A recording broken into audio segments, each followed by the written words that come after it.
Fandoms. A fandom is basically a bunch of fans of something that create a community, usually online. They all share a common interest and often do things like draw fan art, write fan fiction, and other things. Or, according to Urban Dictionary, it's a cult that will destroy your life. I can tell you from personal experience that the second definition is way more accurate. Now, I personally love fandoms. It's a place where you can interact with people and make friends with others who share a common interest. It's fun, especially when you're incredibly invested in the characters. And let me tell you, some people, like yours truly, are incredibly invested in the characters. Just take one look at my Instagram, it's basically all Hamilton. So, lovely viewer of mine, you may be asking, Kat, are you a part of any fandoms? Like I said before, I'm completely obsessed with Hamilton to the point where it's unhealthy. But this isn't my first dance with a fandom menace.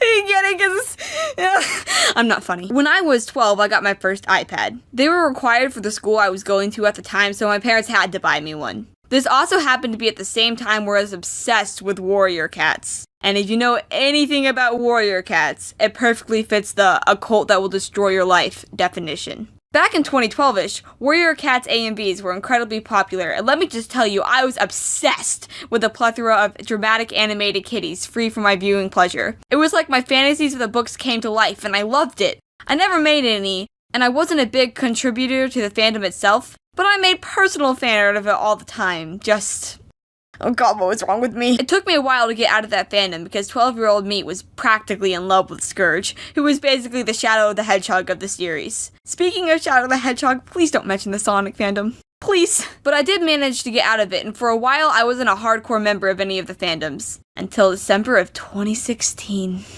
So one of my friends played 10 seconds of the song and then turned it off, but my little heart did a flip-flop when I heard those mesmerizing 10 seconds. Whoa, wait! What song is that? It's Hamilton. It's a Broadway play. Go download the album. I became skeptical because I'm not really one who enjoys musicals, but if it was anything like those glorious 10 seconds, I'd give it a shot. Get it? Shot?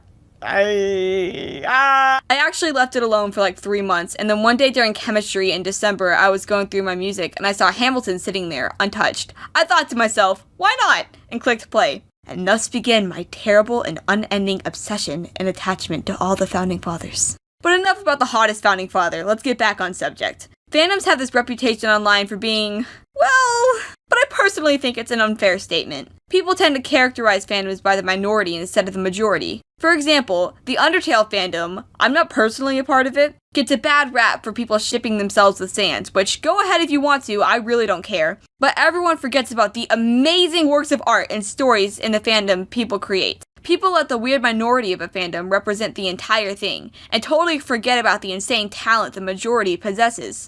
Like, how can you not love it? And don't get me started on those people who say fandoms ruin the source material because the source material literally has no control on how many times it will pop up in Rule 34. Don't act like it does. Judge it by itself, not by a bunch of fans' interpretations. Overall, I really do love fandoms. They give you a sense of community, and it's so fun to be able to mutually obsess over the same thing with somebody else. No matter what fandom you're a part of, have fun, and don't let people ruin it for you. You love it for a reason, and that reason makes you happy. Cherish that.